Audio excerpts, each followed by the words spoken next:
साथ आस्था कौशिक। 2027 के विधानसभा चुनाव से पहले मिल्कीपुर उपचुनाव बीजेपी और समाजवादी पार्टी के लिए प्रतिष्ठा का सवाल बन गया है।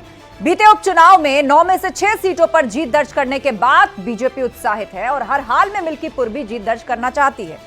पार्टी ने प्रत्याशी घोषित करने के साथ माइक्रो लेवल तक जातीय समीकरण बिठाए हैं। चुनावी चक्रव्यूह के हिसाब से मंत्रियों को मैदान में भी उतारा गया है। उधर अखिलेश यादव भी पीडीए वाले फैक्टर और अवधेश प्रसाद के अनुभव से कॉन्फिडेंस में हैं।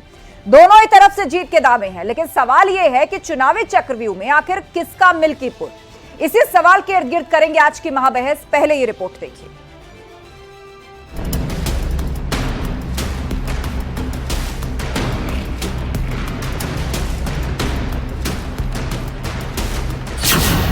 मिल्कीपुर का घमासान, अजीत वर्सेस चंद्रभानु। तैयारी हमारी बहुत जोरों से है। हमारे मिल्कीपुर के देवतुल्य जनता हमारे साथ है, इसलिए हमारी तैयारी में कोई दिक्कत नहीं। हमारी जनता हमारे साथ है। मिल्कीपुर में 14 उम्मीदवार, किसका बेड़ा पार।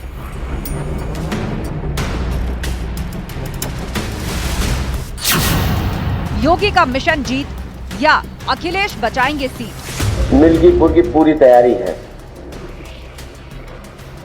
अयोध्या का चुनाव भारतीय जनता पार्टी फिर एक बार हारेगी। एक सीट एक चुनाव, किसका कारगर दाव।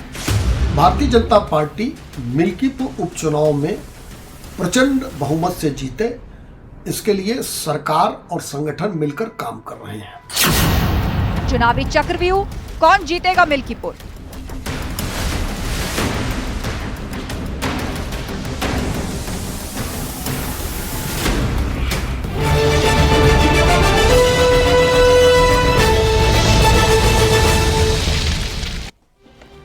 और वक्त महाबहस के सवालों का है, जिन पर फोकस है आज की पूरी डिबेट। तो एक एक करके वो सवाल आपके सामने रख रहे हैं। मिल्कीपुर में 14 उम्मीदवार, किसका बेड़ा पार। तो मिल्कीपुर का रण सजकर तैयार है।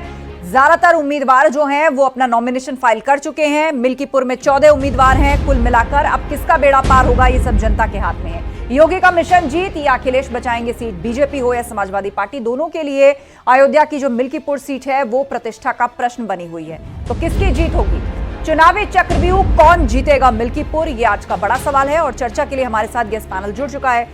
हमारे साथ अनुराग भदौरिया जी हैं, सपा प्रवक्ता। हमारे साथ विजय उपाध्याय जी हैं, वरिष्ठ पत्रकार। आप दोनों का बहुत बहुत स्वागत है। और थोड़ी देर में बीजेपी के भी प्रवक्ता हमारे साथ जुड़ेंगे और साथ ही साथ कांग्रेस की प्रवक्ता भी जुड़ेंगी। लेकिन शुरुआत अनुराग जी आप ही से कर लेते हैं। अब मिल्कीपुर में कुल 14 उम्मीदवार हैं। अवधेश प्रसाद जी की ये सीट अब उनके पुत्र मैदान में है और वहां चंद्रभानु पासवान, यानी जातिगत समीकरण के हिसाब से देखें तो बीजेपी ने भी वही कार्ड आगे किया है जिस पर आप है, और साथ ही माइक्रो मैनेजमेंट लेवल पर बीजेपी काम कर रही है। तो अब बहुत ज्यादा दिन दूर नहीं है। सवाल वही है कि मिल्कीपुर में किसकी होगी जीत। देखिए, अगर माइक्रो मैनेजमेंट की बात अगर भारतीय जनता पार्टी कर रही है तो इसके मतलब समझ जाइए कि उन्होंने समाज में कोई काम नहीं किया है। अब मैनेजमेंट की जरूरत पड़ रही है। लेकिन जब आप काम नहीं करते हो ना समाज में, जनता का सेवा नहीं करते हो, जनता के मुद्दों पे बात नहीं करते हो, तो जनता फिर आपको हरा देती है। फिर कोई मैनेजमेंट काम नहीं आता है। जैसे आपने लोकसभा में देखा, भारतीय जनता पार्टी बहुत माइक्रो मैनेजमेंट कर रही थी। इतना माइक्रो मैनेजमेंट किया कि माइक्रो हो गए, 33 पे रह गए, कि हम 43 पे चले गए। इसलिए भारतीय जनता पार्टी को चाहिए कि समाज के अंदर में झूठी राजनीति बंद करके समाज में जनता के मुद्दों पे विकास की राजनीति करनी चाहिए। नफरत की राजनीति को त्याग देना चाहिए।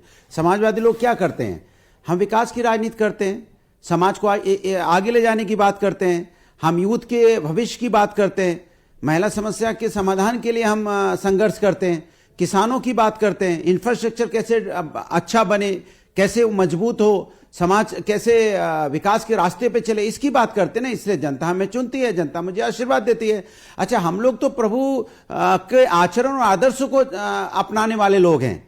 ये प्रभु के आदर्श आचरण को नहीं अपनाते, ये धर्म के नाम पे राजनीति करना चाहते हैं। इसलिए इनको आशीर्वाद नहीं मिलता। हमें आशीर्वाद इसलिए मिलता है चूंकि हम उनके आचरण को अपनाते हैं, और धर्म हमारा आस्था का विषय है, राजनीतिक विषय नहीं है। राजनीति करने के लिए हम है ना, विकास की राजनीति करेंगे ना जनता के लिए। भाई अब राजनीतिक पार्टी है, आपको जनता ने चुना है, सत्ता में बैठा है या विपक्ष में बैठा है, तो अपनी जिम्मेदारी आप निभाएंगे ना। हम तो विपक्ष, हमारे साथ डॉक्टर कौशल कांत मिश्रा जी भी जुड़ गए हैं। ठीक है अनुराग जी, बीजेपी प्रवक्ता, और प्रियंका गुप्ता जी भी जुड़ गई हैं, कांग्रेस प्रवक्ता। आप दोनों का भी स्वागत है। डॉक्टर कौशल कांत जी, मिल्कीपुर का जो सियासी रण है वो पूरी तरह से तैयार है। कुल 14 उम्मीदवार मैदान में है, लेकिन 2 लोगों पर सबकी निगाहें हैं। एक तो भाजपा के चंद्रभानु पासवान और दूसरे अजीत प्रसाद, अवधेश प्रसाद के बेटे, जो अब वहां से सांसद हैं। आस्था जी, मैं अपने दोस्त अनुराग जी की बात सुन रहा था। ऐसा लग रहा था जैसे कि देश में और प्रदेश में समाजवादी पार्टी की सरकार है, जनता इनको चुन करके बिल्कुल बहुमत दे रखा है, देश तो यही चला रहे हैं, प्रदेश यही चला रहे हैं, ऐसे बोल रहे थे। अरे भाई साहब, लोकसभा के बाद महाराष्ट्र का इलेक्शन इंडी गठबंधन हारा, हरियाणा का इलेक्शन इंडी गठबंधन हारा, उत्तर प्रदेश में उपचुनाव में सो कॉल्ड बटा हुआ इंडी गठबंधन हारा। अब भगवान जाने की कांग्रेस साथ में है कि नहीं है, इंडी गठबंधन साथ में है कि नहीं है। अब बात आती है कि माइक्रो मैनेजमेंट। आस्था जी, मैनेजमेंट तो देश की जनता करेगी, प्रदेश की जनता करेगी, अयोध्या की जनता करेगी। क्योंकि अयोध्या की जनता वो नहीं भूली है कि जब लोकतंत्र में अयोध्या की जनता ने एक सांसद को भेजा और उस सांसद को संसद में अखिलेश जी कहते हैं अयोध्या का राजा।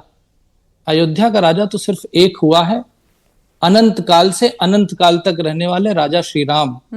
उनके अलावा अयोध्या का राजा तो कोई नहीं। वो ठीक है कौशल जी, पर जिस तरह से फैक्चुअल बात ये है कि लोकसभा चुनाव में ये सीट जो है ये समाजवादी पार्टी जीत गई, और उसके बाद चाहे वो राहुल गांधी हो, चाहे वो अखिलेश यादव हो, विपक्ष का कोई भी दल, वो सब अवधेश प्रसाद को अपने साथ ले लेकर जा रहे हैं, हर जगह महत्वपूर्ण कार्यक्रमों में अपने साथ में बैठा रहे हैं, पार्लियामेंट में अपने साथ में बैठा रहे हैं। तो एक परसेप्शन सेटिंग की यहां पर कोशिश हुई, और उसके लिए उनके पास फैक्ट था कि भाई हम ये सीट जीत गए। उन्हीं के बेटे हैं अजीत प्रसाद।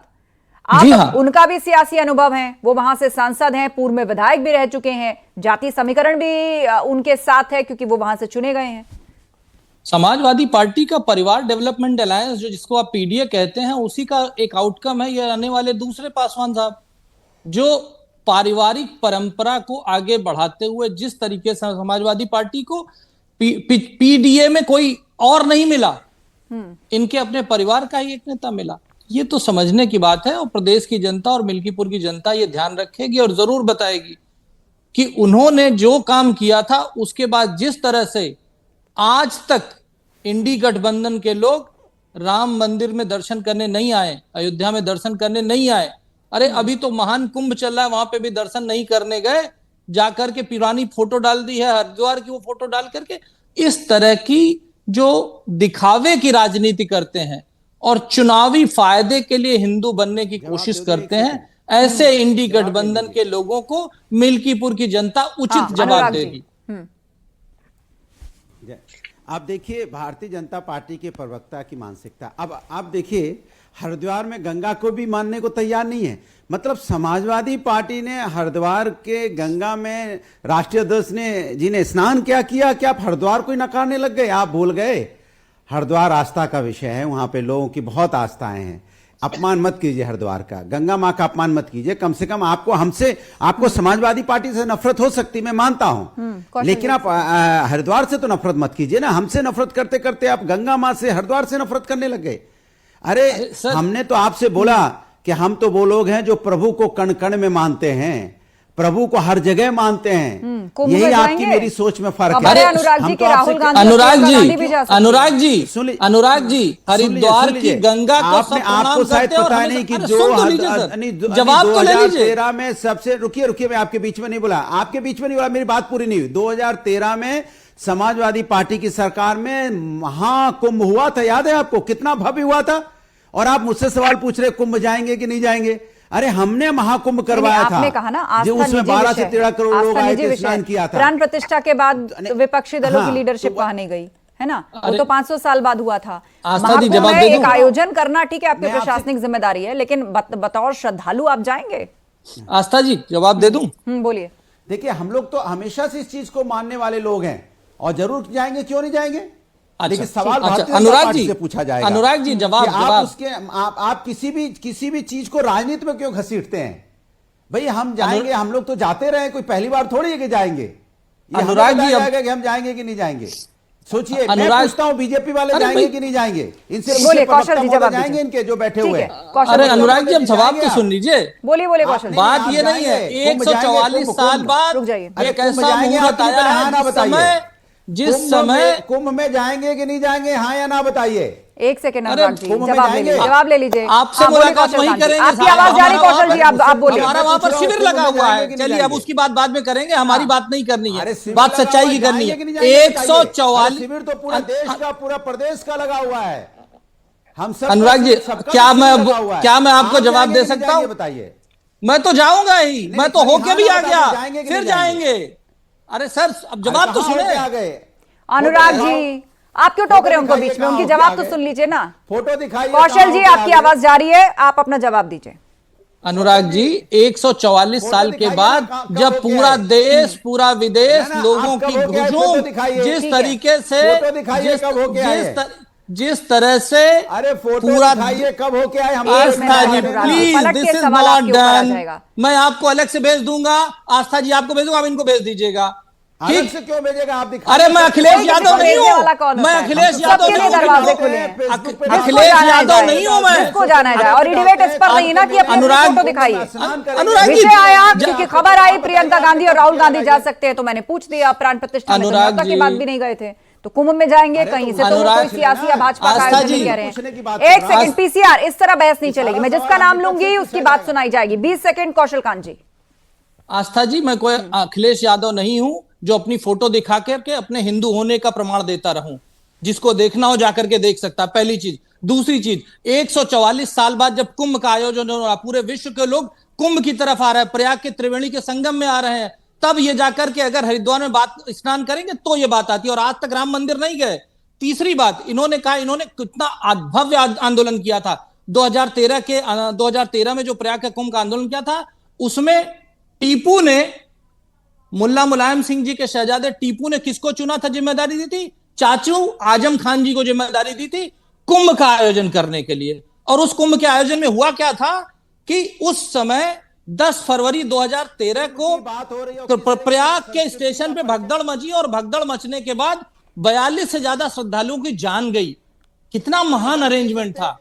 आज इस समय कुंभ के आयोजन में जिस तरीके से देश के इकोनॉमिस्ट ये कह रहे हैं कि देश की जीडीपी 1% बढ़ने वाली है, ये मैं नहीं कहता हूं, इकोनॉमिस्ट कह रहे हैं। आप ये समझिए 4 लाख करोड़ का बिजनेस होने वाला है, वहां से उतनी आमदनी होने वाली है। और अनुराग जी, क्या गलत मैंने कहा? मैंने गलत क्या बोला?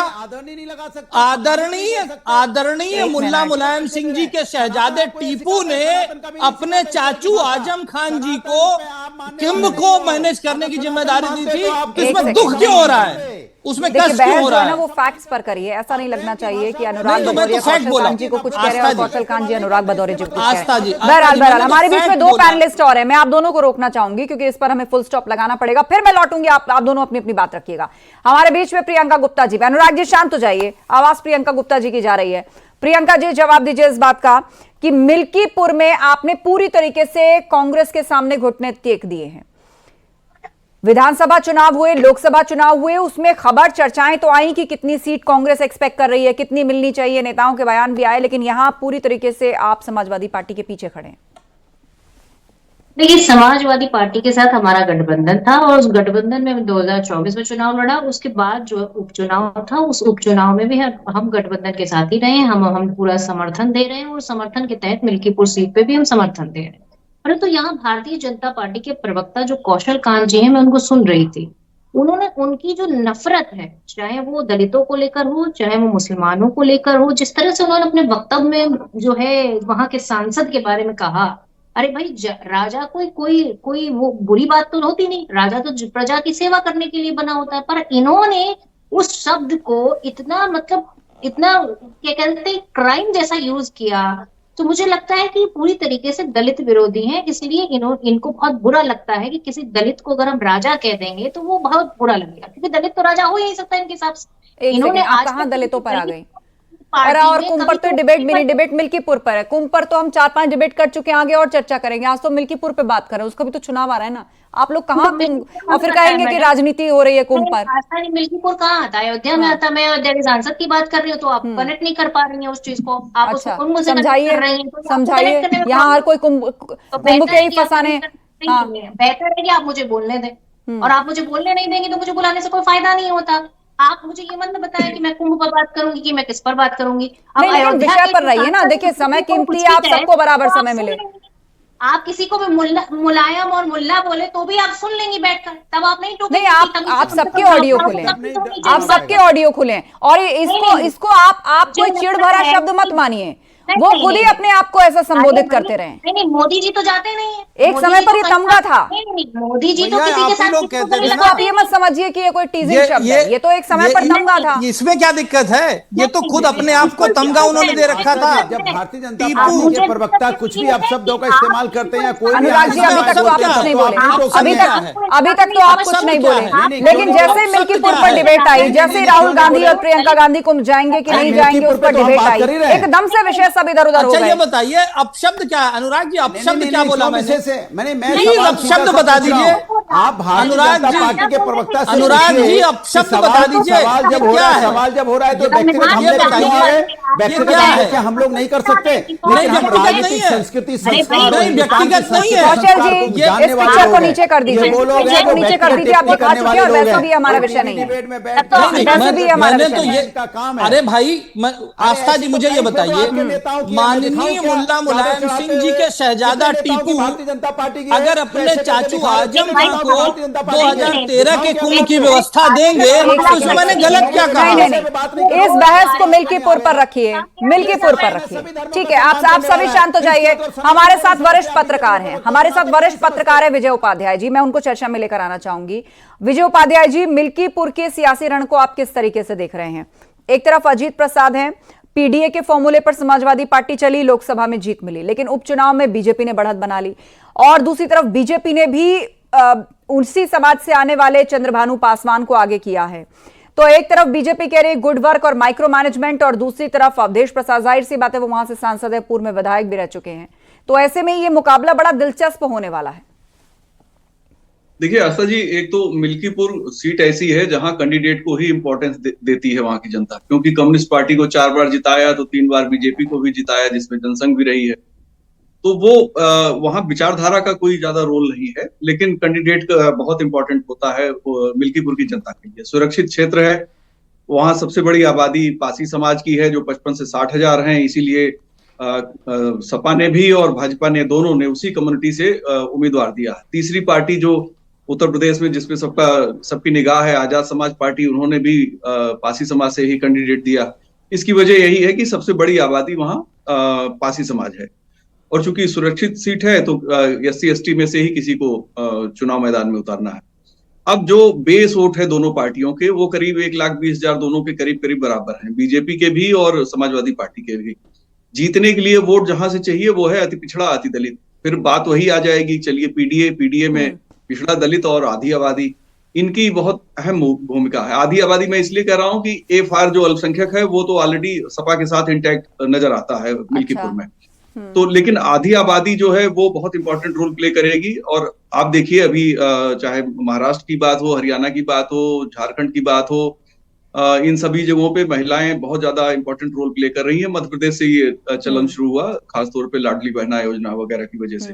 तो मिल्कीपुर एक ऐसी सीट है जो अयोध्या लोकसभा क्षेत्र की एक 5 सीटों में से एक सीट है, तो उसका एक थोड़ा सा राजनीतिक महत्व है। दूसरा, अयोध्या में जब सपा जीती थी लोकसभा चुनाव, तो उन्होंने इसे भाजपा और RSS की हार के तौर पे, राहुल गांधी ने भी और अखिलेश ने भी इसे भाजपा और RSS की विचारधारा की हार के तौर पे, क्योंकि विचारधारा से उन्होंने जोड़ दिया, तो इसलिए बीजेपी के सामने सबसे बड़ी चुनौती यह है कि वो इस बात को साबित करें कि लोकसभा चुनाव में हार एक फ्लूक था और विधानसभा उपचुनाव वो जीत लें, तो इससे लगे कि नहीं, विचारधारा अयोध्या में कम से कम नहीं हारी, क्योंकि अयोध्या 1984 से बीजेपी का शक्ति केंद्र रहा है। बीजेपी की बढ़त आप देखिए, इवन की समाजवादी पार्टी की भी ताकत 89 के बाद अयोध्या की घटनाओं की वजह से ही उत्तर प्रदेश में बढ़ी है। तो दोनों पार्टियों का एक तरीके से मैं मानता हूं कि प्रत्यक्ष और परोक्ष रूप से शक्ति केंद्र रहा है, इसलिए दोनों पार्टियों के लिए बहुत इंपॉर्टेंट है कांग्रेस की मिल्कीपुर परिस्थिति चुनाव। को आप कैसे देखते हैं यहाँ पर विजय जी? जी, उत्तर प्रदेश के अंदर आप कांग्रेस की परिस्थिति को कैसे देखते हैं? हाल ही में कई राज्यों में विधानसभा चुनाव हुए भी हैं और इससे पहले कम से कम चर्चा में तो आता था कि उनके प्रदेश अध्यक्ष कभी बयान दे रहे हैं, कोई नेता बयान दे रहा है कि इतनी सीटें चाहिए, उतनी सीटें चाहिए। तो क्या अपने गठबंधन के अंदर आप कांग्रेस उस पोजीशन को खो चुकी है कि जहां वो कहे कि कितनी सीटें, मतलब वो ये मानकर चल रही है कि सपा है और उसको उसका साथ देना है, ये तय करना है? देखिए, कांग्रेस कई बार रीस्ट्रक्चरिंग से गुजरी है उत्तर प्रदेश में और एक बार फिर से अपने को रीस्ट्रक्चर कर रही है। कांग्रेस लगातार अपनी ताकत बढ़ाने की और विधानसभा 2027 में जब होगा तो 200 सीटों पे लड़ने की एक योजना पे वो काम कर रहे हैं। इनके महासचिव जो इंचार्ज हैं अविनाश पांडे, यहाँ पे लोगों का इंटरव्यू करके पहली बार, वैसे ये चलन बड़ा रोचक है कि राजनीतिक दल इंटरव्यू करके पदाधिकारी नियुक्त करते हैं और कांग्रेस ने पहले भी कई बार ये कोशिश की थी, इंटरव्यू करके लोगों को नियुक्त किया था। इस बार फिर से वो नई कोशिश कर रहे हैं। लेकिन मैं ये मानता हूं कि अगर लोकसभा चुनाव में सभी सीटों पर सपा लड़ी होती तो स्ट्राइक रेट के आधार पर अगर आप देखें तो मुझे लगता है कि सपा अकेले 48-49 सीटें जीत सकती थी, क्योंकि जिन 17 सीटों पे कांग्रेस लड़ी उनका स्ट्राइक रेट 50% से काफी नीचे था और सपा का स्ट्राइक रेट 50% से ऊपर था। प्रियंका गुप्ता, तो इस लिहाज से कांग्रेस को भी बहुत मेहनत करने की जरूरत है। एक सेकंड अनुराग जी। प्रियंका जी, सवाल क्या है आपका? सवाल यही है कि मिल्कीपुर की भले ही बात हो रही है लेकिन उसके साथ साथ धीरे धीरे कांग्रेस की क्या पकड़ कमजोर होती जा रही है अपने गठबंधन दलों के भीतर। आम आदमी पार्टी के साथ दिल्ली में खड़ी है समाजवादी पार्टी भी, टीएमसी भी, और उत्तर प्रदेश में भी कमोबेश ये स्थिति आ चुकी है कि सपा तय कर देती है, वो अनाउंस कर देती है, चाहे उम्मीदवारों के नाम हो, मीटिंग आप लोगों के बीच में हुई हो ना हुई हो, सपा तय कर देती है। देखिए आस्था जी, मैं ये पहली बार तो हुआ ना कि दिल्ली में इलेक्शन हम आपके खिलाफ लड़ रहे हैं। इससे पहले हरियाणा में भी लड़े थे, इससे पहले हम गुजरात में भी, गोवा में भी, सब तरह से लड़ रहे हैं। ये तो पहली बार है नहीं, इसको आप पहली बार देख रही हैं तो आपका नजरिया गलत है। दूसरी बात है, मैं कहना चाहूंगी उत्तर प्रदेश में हम उपचुनाव में नहीं जाना चाहते थे, वो हमने पहले ही घोषणा कर दी थी और मिल्कीपुर सीट पर हम पूरी तरीके से उसी गठबंधन में, उसी जो हमने पहले डिसीजन लिया था उसी के लिए तहत जो है चुनाव नहीं लड़ रहे हैं, हम पूरा समर्थन कर रहे हैं। अब इसमें कहां से कांग्रेस कमजोर नजर आ रही है? दिल्ली में पूरी तरीके से भरसक प्रयास के साथ हम लड़ रहे हैं, पूरी एनर्जी हमने वहां लगा रखी है और हम चाहते हैं कि दिल्ली चुनाव के बाद हम पूरी तरीके से जो स्थिति होगी वो क्लियर करेंगे कि कहाँ क्या हमारा गठबंधन रहेगा। लेकिन अब आपके गठबंधन के सहयोगी दल दिल्ली विधानसभा चुनाव में आके आपके खिलाफ भाषण देंगे, उनके नेता आपके मतलब कांग्रेस के खिलाफ? नहीं, ये देखिए क्षेत्रीय दलों की अपनी एक सोच है कि वो किसके साथ जाना चाहते हैं, क्योंकि हमने किसी पार्टी के साथ विलय नहीं किया आस्था जी। कांग्रेस पार्टी इंडिविजुअल जहां लड़ती है वहां खुलकर मैदान में लड़ती है, जो गलत है उसको गलत कहने की हिम्मत रखती। और जहां जहां भी, चाहे वो दिल्ली इलेक्शन में पूरी तरीके से भ्रष्टाचार के विरोध में है, केजरीवाल जो काम किया उनको उजागर कर रही है और अपनी नीतियां बता रही है, उसमें क्या प्रॉब्लम? आस्था जी, आपने पूछा कि कांग्रेस की क्या पोजीशन है, तो कांग्रेस की पोजीशन एक गाना बहुत बढ़िया आता है कि बेगानी शादी में अब्दुल्ला दीवाना, वही कांग्रेस का हाल उत्तर प्रदेश में हो गया है।